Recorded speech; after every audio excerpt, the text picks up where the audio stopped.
Salut à tous, ici Reg, bienvenue dans les actualités cinéma, séries et un petit peu jeux vidéo de la semaine. Comme d'habitude, l'objectif c'est de vous donner mon avis sur l'actualité pour qu'on partage, qu'on débatte. J'attends votre avis dans les commentaires, mais je mettrai aussi dans la description quand à épingler la liste des actualités, mais je vous incite à vous intéresser à toutes les actus, comme d'habitude. Avant de commencer, j'aimerais remercier le partenaire officiel de cette vidéo, c'est BorgosVPN et ses 38 millions d'utilisateurs et presque 5 sur 5 sur Trustpilot. Vous les connaissez, c'est le meilleur moyen de soutenir la chaîne, mais c'est aussi un service utile que j'utilise tous les jours. Je vous mettrai dans la description quand à épingler des sites internet qui vont vous dire dans quel pays se situe le film que vous voulez regarder et ensuite vous changez. Vous vous connectez au Canada, États-Unis, Royaume-Uni, Belgique, Suisse, Italie, peu importe. Ces pays ont souvent la VSTFR et pour ceux qui en ont besoin aussi la VF. Quelques exemples sur Netflix, vous avez des grands chefs-d'œuvre comme Venom 3, comme Craven et blague à part un vrai bon film comme The Outrun. Sur Disney+, vous avez déjà des films comme Alien Romulus, vous avez des films comme A Real Pain ou même encore Vaiana 2. Si vous voulez voir des films comme Gladiator 2, il faudra être sur Paramount+.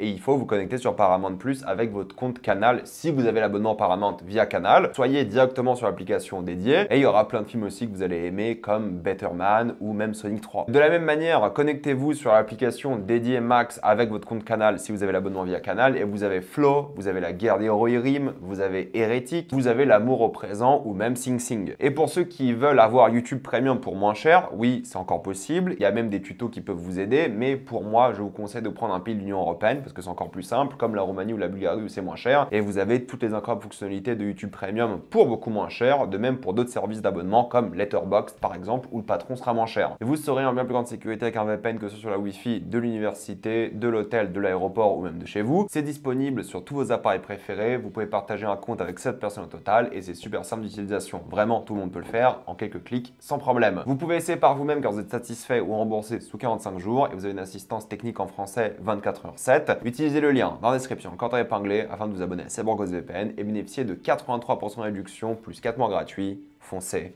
sur l'offre. On va commencer avec une actualité concernant le co-créateur de Pirate Bay que je ne mettrai pas en avant, mais il est décédé. Et je ne le mettrai pas en avant car il était lié à des groupes d'extrême droite, mais ça me permet de parler un peu de Pirate Bay et du piratage de manière générale. Le piratage, même s'il ne faut pas le faire, évidemment, ne piratez jamais, mais c'est important dans la culture cinématographique ou autre, de manière générale, pour tout le monde. Sans piratage, sans Pirate Bay ou sans les sites de l'époque, on n'aurait pas aujourd'hui la culture qu'on a maintenant. Et sans cette culture-là qu'on a développée via le piratage, on n'aurait pas acheté par la suite des œuvres. On n'aurait pas acheté des films, on ne serait pas allé au cinéma, on n'aurait pas acheté des jeux, on n'aurait pas acheté des livres. Donc c'était juste un petit rappel qu'en vrai, même s'il faut pas pirater, c'est pas bien, attention, c'est sûrement l'un des meilleurs outils possibles pour créer de la culture et par la suite des financements pour des œuvres parce que vous avez développé un goût artistique pour des choses que vous aimez et quand vous avez de l'argent, eh bien vous payez pour ces choses-là en général. Je dis ça, je dis rien. Une autre personne qui est décédée, c'est évidemment l'actrice Emily Dequesne qui nous a quitté aussi la semaine dernière, donc qu'elle repose en paix. Un petit mot pour elle, pour sa famille, pour ses amis, un bon courage à tous ses proches. L'actrice belge a vraiment marqué la culture de son pays. Phoebe Diever va rejoindre le casting du prochain Shyamalan avec déjà Jake Gyllenhaal et je pense que c'est un bon choix, je pense que c'est une bonne actrice, je pense que le film va être intéressant et de toute façon Shyamalan depuis quelques années il me plaît beaucoup donc j'ai hâte de voir ce que ça va donner, clairement. Un autre choix de casting c'était Glenn Powell qui va bosser pour Barry Jenkins dans un thriller de science-fiction, on sait pas quand évidemment, mais j'ai hâte parce que Barry Jenkins de une, Glenn Powell est génial, je pense que ça va être bien, j'ai hâte de voir ça dans quelques années j'imagine. Si on continue sur les castings, c'est Ryan Hurst qui va rejoindre le casting de l'Odyssée. Et oui, ça ne s'arrête pas que des news de casting constamment. L'acteur est un peu habitué à la mythologie, donc ça fait plaisir de le voir ici. Toujours dans les castings, il y a un casting assez impressionnant. C'est pas le fait que David Mastalkian est dans Dexter Resurrection, ça c'est cool, c'est un bon acteur et je suis content pour lui. Et le casting de Dexter Resurrection explose de jour en jour. Mais c'est surtout que John Lithgow sera de retour dans Dexter Resurrection. On ne sait pas sous quelle forme, parce que si vous avez vu la série, vous savez. J'ai pas envie d'en parler ici pour pas spoiler certaines personnes, mais je suis curieux de voir quel impact et comment interviendra John Lithgow du coup dans l'œuvre. J'ai hâte de voir ça parce que c'est clairement le meilleur antagoniste de toute la série. Mais je pense qu'il interviendra de la même manière que le père de Dexter dans la série. On verra bien. Matthew Macfadyen sera le rôle principal dans une série d'espionnage qui s'appellera Legacy of Spies, adaptée du coup de John le Carré. Et c'est intéressant parce que du coup, Matthew Macfadyen, j'ai toujours trouvé qu'il avait l'attitude, le charisme de jouer un espion. Donc j'ai hâte de voir ça. Je pense qu'il va gérer de fou. On n'a pas plus d'infos pour l'instant, mais je le verrai bien en James Bond aussi. Il est trop vieux évidemment, mais je pense qu'il aurait fait un bon travail. Concernant Superbad, Superbad et le personnage de Jonah Hill, apparemment, il n'avait pas le droit de jouer à la PlayStation. Pourquoi? Parce que Sony l'a interdit. Le personnage n'était pas assez bon et juste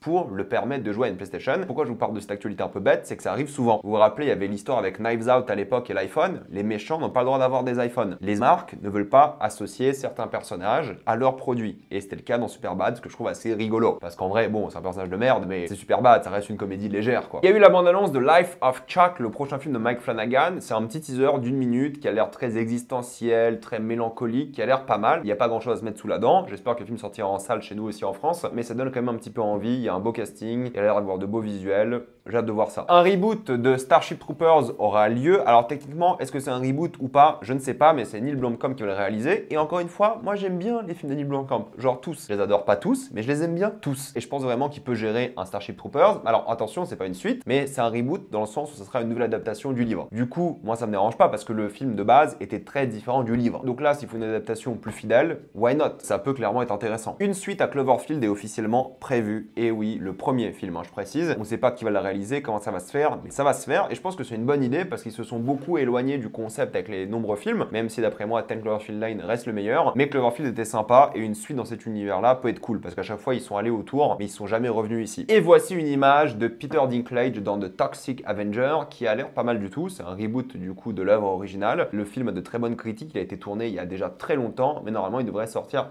en août. On verra s'il sort chez nous en France en août, mais il va sortir. D'un point de vue du box-office, c'est officiel, Neza 2, désolé si on ne prononce pas comme ça, mais a dépassé les 2 milliards. Ça, j'en ai déjà parlé dans une vidéo actualité, mais ça devient officiellement le 5e film qui a rapporté le plus d'argent de l'histoire du box-office, non ajusté pour l'inflation. Top 5, le film d'animation chinois qui est sorti quasiment qu'en Chine. C'est impressionnant, rien à dire. Le pouvoir démographique et économique de la Chine en action. Vous comprenez maintenant pourquoi il y a plein de studios qui essaient d'être copains avec la Chine. Hein, vous voyez l'argent qu'il y a à aller chercher. De l'autre côté, c'est Mickey 17 qui a un énorme échec. Et d'ailleurs, quand j'ai fait ma miniature et ma prédiction, les gens étaient en mode non, t'as tort et tout, Mickey 17 sera un succès. Non, c'est un énorme échec, comme prévu malheureusement. 90 millions au box-office international pour un budget de 120 millions. Je vous l'avais dit, hein, ça va même pas atteindre son budget. Ça sera un miracle s'il atteint. C'est triste que des idées originales, intéressantes, plutôt bonnes, flop au box-office. Alors bon, vu le concept satirique de science-fiction, c'est normal, ce soit pas universel. Mais c'est triste parce que Bong Joon-ho fera sûrement plus jamais de films aux États-Unis. Après, vous allez me dire, ces films coréens sont meilleurs, oui, mais quand même. Et ça sera 100 millions de pertes pour donc la Warner qui va sortir du coup le film en VOD aux États-Unis et un peu partout dans le monde, j'imagine. Dès la semaine prochaine, Mickey 17 en VOD. Donc il sera disponible sur internet partout en 4K. Triste quand des films qui sont pas mal, qui sont originaux, intéressants, flop comme ça. Comme pour Black Bag hein, qui a floppé, qui est un bon film aussi pour le coup. J'en parlerai en vidéo bilan la semaine prochaine de tous les films que j'ai vus en mars. C'est un bon film qui a coûté 50 millions, qui en a rapporté que 12 millions au box-office. Il va jamais rattraper son budget de une. Donc pour qu'il soit rentable, il faudrait au moins 100, 120 millions. Il va jamais les faire. Michael Fassbender est déçu parce qu'il a dit qu'il a accepté ce rôle parce qu'il n'y a plus de films à moyen budget à Hollywood. Et dès qu'il a vu un film comme ça, il a saisi l'opportunité et il n'y en aura sûrement pas d'autres ou rarement parce que c'est un énorme flop, personne ne va le voir alors qu'il est bien et je pense que les gens pourraient bien le kiffer en plus. Honnêtement, je vous le conseille, c'est très intéressant. Ensuite, on a Ted Lasso qui a été renouvelé pour une 4e saison. C'est pas nouveau, on en a déjà parlé, c'est prévu depuis longtemps. Mais on a plus d'informations. Pas tous les acteurs vont revenir. Par contre, oui, Jason Sudeikis, lui, sera de retour évidemment. Et il va entraîner l'équipe féminine de AFC Richmond. Ça peut être intéressant à voir. J'imagine que la série sortira en début d'année prochaine. Concernant Amazon, il faut savoir que Reacher saison 3, que je suis en train de regarder, j'en parlerai la semaine prochaine en vidéo bilan du mois, est un énorme succès en termes d'audience. 55 millions de visionnages. C'est le plus grand succès de l'histoire d'Amazon pour une nouvelle saison d'une série. Donc ça a dépassé les Anneaux de pouvoir. Et c'est rigolo de se dire que Reacher, avec ses gros muscles et son petit budget, a explosé le blockbuster Seigneur des Anneaux que les gens n'aiment pas trop parce que c'est un peu nul, disons les choses. Encore une fois, les muscles versus les elfes, les muscles ont gagné. C'est ce que je dis depuis le début concernant les séries télé. Les séries télé n'ont pas besoin d'être des blockbusters pour être des succès. Ce qui compte, c'est les personnages, c'est l'ambiance, c'est l'histoire, c'est les dialogues, c'est ces trucs-là. Choses qui sont nulles dans le Seigneur des Anneaux et qui sont pas mal dans cette 3e saison de Reacher. Et ouais, c'est cool. Donc je suis content pour Reacher. Et vous le savez, normalement cette année sortira Spider Noir et ils vont peut-être sortir la série en couleur et en noir et blanc. Moi, je suis un peu triste qu'ils assument pas, qu'ils disent ok,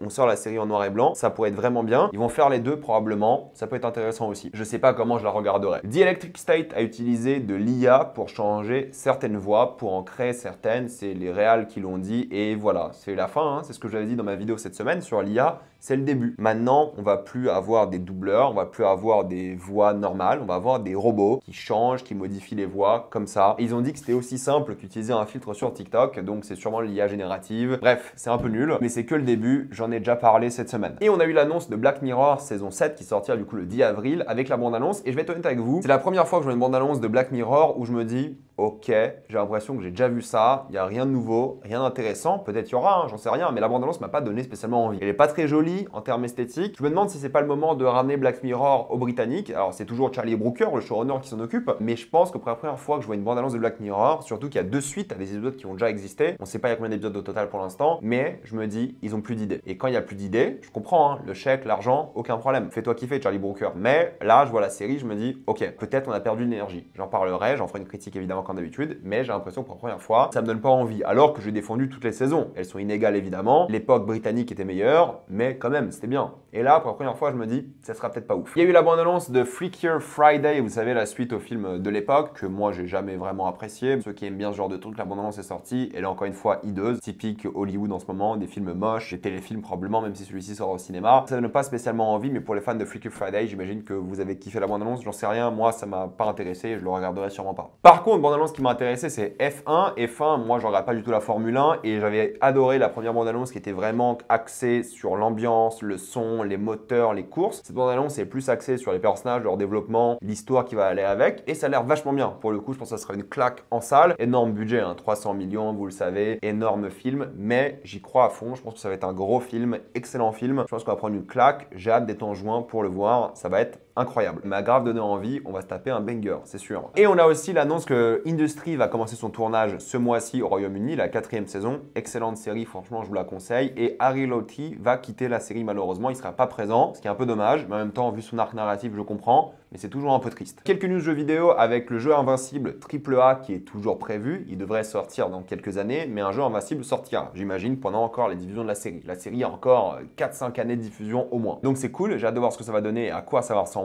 Ensuite, on a Microsoft qui va utiliser l'IA pour aider des gens à jouer. Et je trouve ça bien, tu vois, l'IA pour des trucs comme ça qui ne peuvent pas être faits par des humains, genre pour aider des gens à jouer, pour donner des tips et des trucs comme ça en live, une sorte de copilote. Why not? Pourquoi pas? Ça peut être cool. Ça sera facultatif, pas besoin de l'utiliser. Ça peut être vachement bien. Space Marine 3 a été officiellement confirmé. Le jeu est en développement. Faut que je me fasse le deuxième. Ça donne vraiment envie. J'en parlerai quand je le ferai. Et l'actrice d'Aloy du jeu Horizon a été assez dévastée par l'annonce ou le leak, en tout cas d'une Aloy en IA. Parce que oui, comme je vous l'ai dit, Sony travaille beaucoup sur l'IA. Ils vont progressivement remplacer tous leurs acteurs, leurs doubleurs par des machines. C'est le leak qu'il a montré et c'est grave triste, disons les choses. Encore une fois, soutien à ces doubleurs. Il y a le syndicat des acteurs américains qui bosse contre ça en ce moment. Le jeu vidéo sera extrêmement impacté par l'IA. Encore une fois, j'en ai parlé cette semaine dans ma vidéo. Pierre Ninet a agacé pas mal de personnes cette semaine. Il a sorti une petite vidéo pour parler de plein de choses rapidement et ça a fait un peu le tour d'internet et je comprends pourquoi ça a agacé. En gros, il parlait au début du fait qu'il voulait se venger de sa prof de français parce qu'apparemment, lui aimait la littérature, les grands textes et il voulait faire quelque chose de sa vie par rapport à ça. Sa prof lui a dit que c'était un élève médiocre, qu'il n'avait pas de bonnes notes et il voulait justement se venger de ça. Et il dit dans la vidéo, bah, j'ai abandonné l'idée de la vengeance et j'ai mis ça de côté. Il est content du succès du Comte de Monte Cristo et c'est compréhensible, tu vois, qu'il se fasse kiffer par rapport à ça, il peut en être fier, il n'y a pas de problème. Mais je comprends pas le but de la vidéo. Est-ce que c'est une référence au Comte de Monte Cristo un peu mauvaise? Pourquoi est-ce qu'il cite le nom de sa prof dans la vidéo? Pourquoi est-ce qu'il fait cette vidéo s'il s'en fout de la vengeance? Est-ce que c'est pour dire voilà, avant je voulais me venger, maintenant je veux plus? J'ai du mal à cerner le lien entre le travail d'acteur et les grands textes. Alors je dis pas que le théâtre et des choses comme ça c'est pas des grands textes, mais je vois pas pourquoi tes notes en français décideraient ou pas du fait que tu es un bon acteur ou pas. Et la prof disait que la vérité. Je veux dire, regarde, tu as des mauvaises notes en français, si tu veux être meilleur dans ce domaine-là, c'est ce que la prof disait, sois meilleur en français tout simplement. Donc je vois pas le lien entre acteur et tes notes en français. Et encore une fois, il peut être fier de son travail, je pense pas que c'est un mauvais acteur, je pense que c'est un acteur talentueux même, j'attends qu'il fasse un grand film, il a toujours pas de grand film dans sa filmographie d'après moi, mais surtout moi ce qui m'énerve avec la vidéo et ce qui a énervé tout le monde, hein, c'est le côté méritocratie, c'est-à-dire que moi j'ai réussi à le faire, voilà, je me venge pas vraiment de notre prof de français, je la pardonne entre guillemets, j'ai réussi par mon travail, par qui je suis, alors que Pierre, avec tout le respect qu'on te doit, on peut dire que tu es talentueux, on peut dire que tu as bossé, il n'y a aucun problème, mais dans le monde du cinéma, on sait tous que c'est un milieu de réseau aussi, et quand tes parents sont connectés dans le monde du réseau, quand tes parents sont en bleu sur Wikipédia, dans le même domaine que toi, arrêtons ces conneries. C'est normal que les gens te tombent dessus. Le délire de méritocratie, le délire de fierté, d'avoir accompli un travail, de se venger face à ta prof, sûrement d'une école un peu prestigieuse aussi, quand t'as été pistonné, quand t'as un réseau, des contacts, on y croit moyen. Soit comme tous les vrais Nepo Baby, soit comme Jack Quaid qui dit tous les jours, je suis un Nepo Baby, j'assume et je dois travailler bien plus pour me prouver à moi-même et aux autres que je mérite d'être là. Et il le dit lui-même. Moi, vu qu'il sont mes parents, des portes ont été grandes ouvertes. Pierre, inspire-toi de lui. Au lieu de vouloir te venger de ta prof de français, inspire-toi de vrais Nepo Baby. Inspire-toi de Nepo Baby qui n'ont pas envie de se venger, qui sont sympas, qui sont chill et qui veulent juste bosser paisiblement. Un Nepo Baby américain aurait fait ça, il se serait fait défoncer aussi. Donc peut-être un peu d'inspiration. Et il a gardé la vidéo, il s'en fout. Après vous allez dire que je suis un rageux et tout, mais je pense un peu à tous les acteurs qui n'ont pas de réseau. Je pense à tous les acteurs qui sont peut-être tout aussi talentueux que Pierre Ninet, avec lesquels la seule différence